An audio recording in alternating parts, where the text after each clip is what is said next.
Welcome to Tash Talks Soul. Hello, welcome back to the Divination series. So in previous episodes, I talked about oracle cards and using a pendulum, and now I'm super excited to dive into tarot cards. I personally love using tarot cards. They're probably my favorite tool. And I'll split this up into multiple sections. So in this episode, I'm going to talk about an introduction to tarot. So I won't dive into any meanings of the cards, but I'll take you through some of the background. So the history of tarot, nobody really truly actually knows. The oldest decks that are known of were the Trionfi or the Trumps, which were commissioned by the Visconti family in the late 1300s through to the mid 1400s, and they were used for playing card games similar to bridge. Apparently, this was not uncommon for rich, wealthy families to commission their own decks, and they used to even feature family members, and the whole family would gather round and use these cards to play. Now, we do not know of tarot cards being used for the purposes of divination prior to the late 18th century, where the Trionfi began to be used for the art of divination in the form of tarotology or cartomancy. So nobody really knows where it all originated. And there were some theories that the tarot was actually an Egyptian book of arcane wisdom. And there is an old tarot deck that was released in the 18th century, which had Egyptian symbolism in it. But there's nothing, there's no firm historical evidence to support any of these theories. The decks continue to evolve, and the current full traditional deck, which is used these days, has got 78 cards in 2 sections. So the structure of the tarot deck is that you have the major arcana, which has got 22 cards in it, and this holds the greater secrets. So the big picture, soul lessons, heavy weighting in your life type of secrets or answers or themes, lessons, whatever question you're asking the deck, whatever's applicable. It starts with the magician and ends with the world. So it goes through a bit of a story, which I will go into in the next episode. And each card is numbered in Roman numerals. The Fool is a card that sits outside of the magician and outside of the world. It's the only unnumbered card. It's a 0. So some people believe that it belongs at the beginning of the deck. Some people believe that it belongs at the end. I personally think it makes sense to start the deck with the Fool at the beginning, because he represents the journeying spirit, the journey, the path that our soul goes through, the lessons that we learn, the ups and downs and the wisdom and the peaks and troughs of our lives. And it's known as the Fool's journey or the hero's journey. But it's a really interesting story which adds an additional layer of insight into, cards that you might pull in a reading of your own. But I'll jump into the exact journey in the next episode. Then the second part of this structure is the minor arcana. So we've just spoken about the major arcana, the big lessons, the greater secrets. And then you have the minor arcana, which are the lesser secrets. So that's more of a day-to-day kind of small issues in a reading. And this consists of 56 cards. And it's divided into 4 sets of 14 cards. So there's 4 suits within these 56 cards. We've got the cups, the wands or clubs as they're known in some decks. We've got swords, and we've got pentacles and coins. And each suit represents a particular energy, particular character traits, particular people, situations, emotions, personality traits, whatever is relevant to your reading. Each suit comes with its own flavor, which I'll dive into in future episodes. And so these 56 cards and the 4 suits contain of the pips, which are numbered 1 to 10, plus the court cards. And the court cards have a king, a queen, a knight, and a page. So, for example, the suit of cups has a king of cups, a queen of cups, a knight of cups, and a page of cups. And then you've got 1 of cups through to 10 of cups. And each card holds its own meaning. And then the same can be said for the wands, the swords, and the pentacles. So, again, not diving into any of the detail right now, but that just gives you an overview of the structure of the deck. And so, how does it work? Nobody knows. Nobody knows. So, I can only speak on my experience, what I feel that it is. I believe it's either its own energetic entity. I feel like my cards have a personality, and it's been a really interesting relationship that's developed between my cards and I. But I think ultimately how it works is it's actually drawn by the energy of your thoughts. So at the beginning of every reading, I get the current, whoever the questioner, the person I'm doing the reading for, to shuffle the cards, to infuse them with their energy, to kind of mull over what's unsettling them, what their questions are, and infuse their energy into the cards. And then I shuffle them and see what falls out. There's different methods to reading. So I like to shuffle until they fly out. And I also read reversals because, of course, the card can fall out facing the right way up, or it can fall upside down. Some tarot readers do not read reversals. They believe that the cards hold enough information in and of themselves as they are facing upright, but I personally do read reversals. I feel like it adds an extra layer of flavor to an otherwise already juicy reading.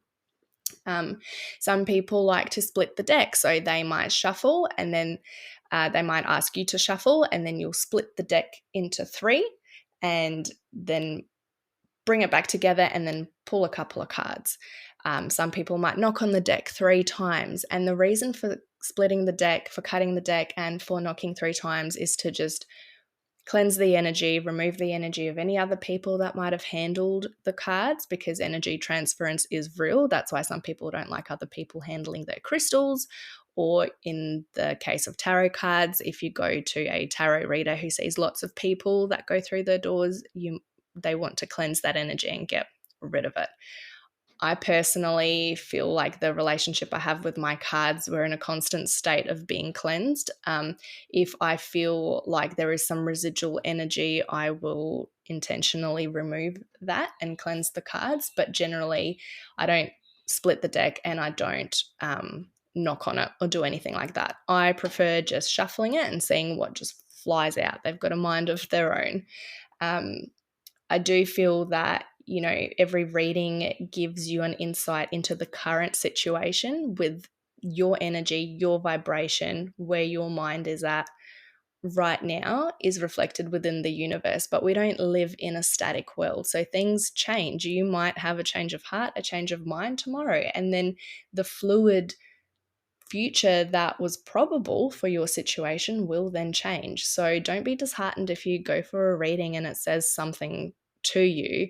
That's not locked in stone. I don't feel that any of this is locked in stone. I do think we agree on certain soul lessons and some things are destiny, but we ultimately have free will, and some of the finer details and paths that we could take, we could pick multiple paths. There's different ways to learn different lessons, and don't be discouraged if you go for a reading and you hear something that you don't want to hear. You could change your future any time you choose. But I think that sometimes what happens is the cards, while you're shuffling them, they match your vibration of where you're at, and then the cards that fall out are the cards that the deck deems to be matching in vibration to the situation that you find yourself in. And then it's almost an art of interpreting the cards that come out. I personally find, or you could also think, it's just all a big fat coincidence and anything could fall out. But in my experience, it has been so accurate. I have got so much respect for my tarot cards that when I first got them, I didn't like them at all. I'd signed up to do a tarot course and was told that the required deck for the course was the Rider-Waite Tarot, which is considered not the original, but like the traditional, your basic, where you begin. It's very common, it's universal, and a lot of tarot readers use this deck. A lot of other decks are actually based on the Rider-Waite Tarot. So the Rider-Waite Tarot deck was released in 1909. There's lots of different decks. There's no right or wrong deck. It's whatever you're drawn to, whatever you connect to. But don't be discouraged if you don't connect with your deck straight away. I didn't feel connected to this deck straight away. I thought it was the ugliest thing I'd ever seen. I didn't like it one little bit. I didn't feel connected to it, drawn to it, but I gave it a chance. And within probably about a week of using it, I felt so connected to it. I couldn't imagine using anything else. And it's still the deck that I use. I use other ones, but it's the one I'm most connected to. And I would say that your primary deck, it's a relationship that's cultivated over time, a relationship based on mutual trust and respect, where you use the cards and you learn to trust them, you learn to interpret them, and you stop doubting what they're telling you. Sometimes I've done readings for people and things have come out that there's no way that I could have possibly known. And similar to when I do Reiki and I'm channeling, or when I see spirits, I just say whatever's coming to me, and to me it makes no sense. I'm literally just a mouthpiece. There's consciously, I've got no idea what's even happening. I'm not crafting these stories from my own brain. It's like it's coming through me, not of me. And sometimes the things that come out through my tarot cards, the person that's in front of me is sitting there wide-eyed, like, how did you even know that? And that having so many instances of validation like that has led me to deepen my relationship with my cards and really trust them and know that what they're saying is accurate for the current situation. Of course, everyone's got free will, as I was saying just before, but if I don't like what they're saying, I trust them to know that what they're saying is accurate. And I find that there's consistency. Unlike the pendulum, like I spoke about, it doesn't matter when I do the reading, the same cards will fall out. And I was talking to my friend yesterday, and she'd asked me to do a reading, and she had done a reading that morning, and the cards that came out in her reading were the cards that were coming out of my deck. So there's a lot of consistency in the tarot cards from what I can see. And even when I do readings for myself and I'm asking the same kind of question or different iterations of it, it's consistent. The messaging, the vibration is consistent, to the point where I'll sometimes get the same cards. Or if I annoy my deck too much and I'm asking the same question over and over, the question's been done to death, it's been answered, my deck will consistently throw out 10 of Swords, which is like, just give up. It's done. You've beaten it to death. I'm not answering this anymore. Leave me alone. Which kind of makes me laugh, in the sense I feel like my deck does have a sense of humor. When you're asking a question and then you're reading it, it's very much intuition based. What is your intuition telling you? What downloads are you getting as being pertinent? Each card has its own definitions and its own kind of flavor, but which element of it is jumping out at you? And then it's up to you as a reader to use your knowledge of the cards and your intuition to weave together a story of what is coming up. So, there's some of the rules around the tarot is, you have to buy your own deck. I personally have had decks gifted to me and I've bought decks myself. I don't subscribe to that rule because my most absolute favorite deck of cards is the one that I bought for myself, and I use it all the time and I'm so connected to it.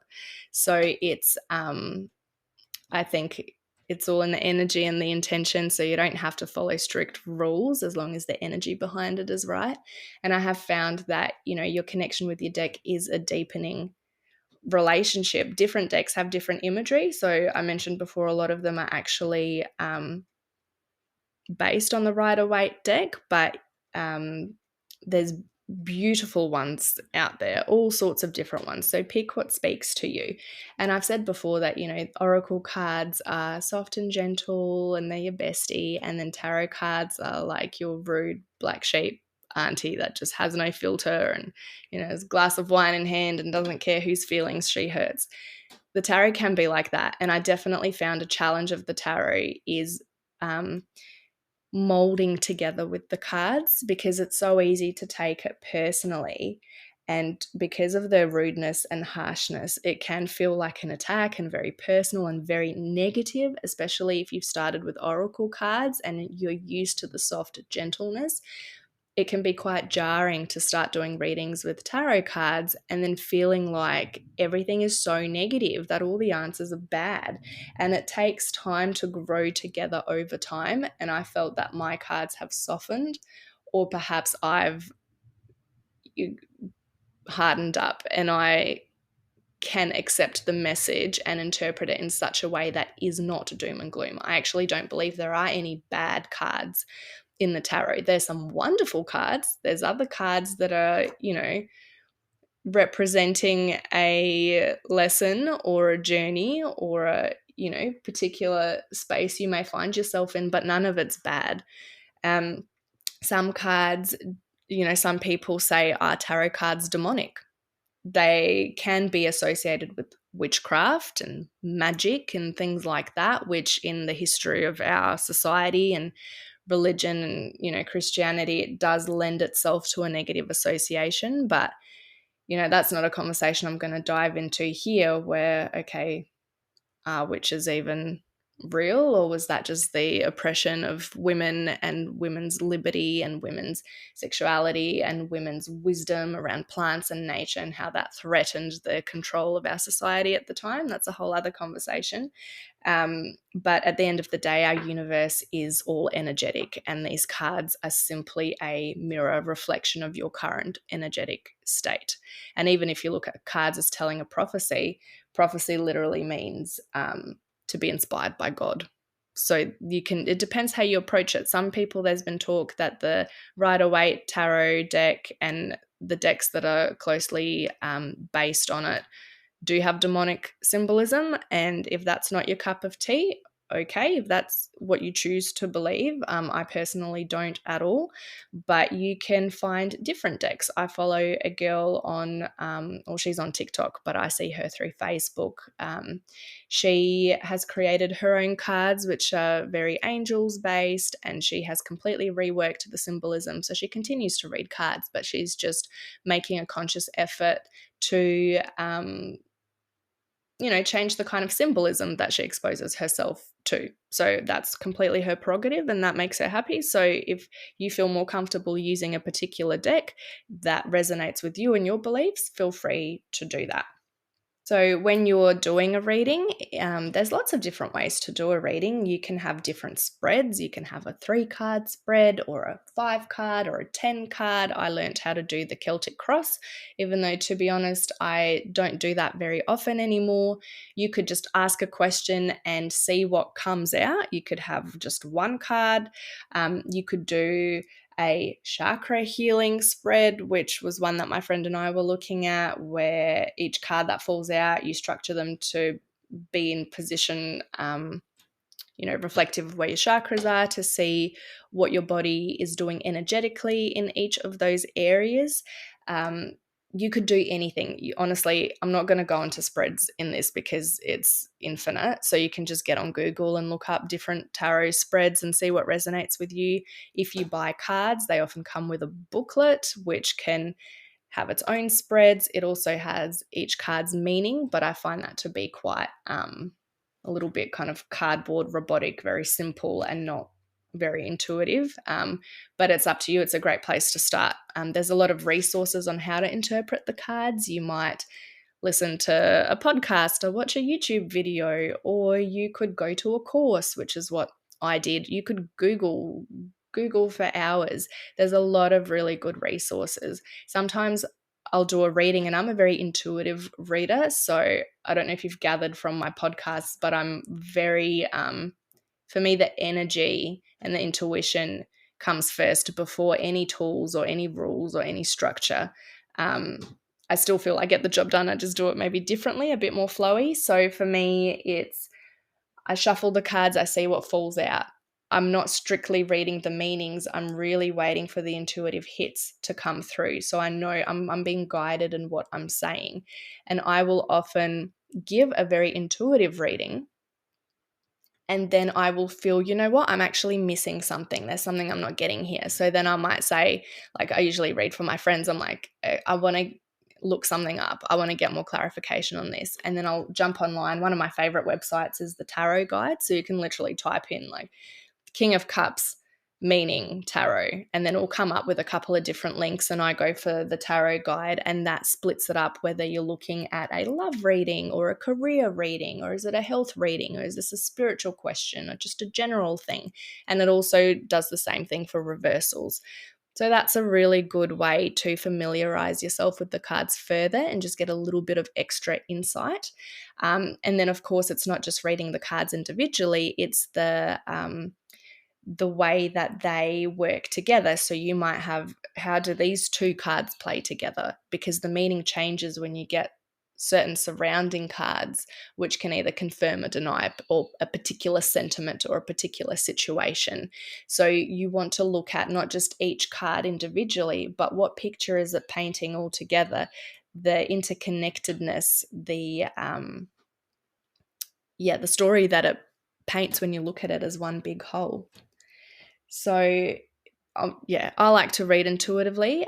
When you start, it can feel really intimidating and really tricky, and I still sometimes feel intimidated when reading for myself. Some people don't recommend reading for yourself, that it's a lot easier to read for other people and get somebody else to read for you. I must say I agree with that, because you're too emotionally connected and attached to your own stuff, whereas when somebody comes to you, you can quite neutrally sit and receive downloads and channel what they need to hear at that particular moment in time. And it's not kind of muddied by having your own kind of horse in the race, so to speak. So that gives a little bit of a background on the tarot. I know nothing's for certain with things like this, but in my next episode, I'll jump into the Fool's Journey, so the major arcana, where I'll go through it card by card and talk about what they all mean and what it all represents. So stick around for that, and I hope you have a great day. Bye.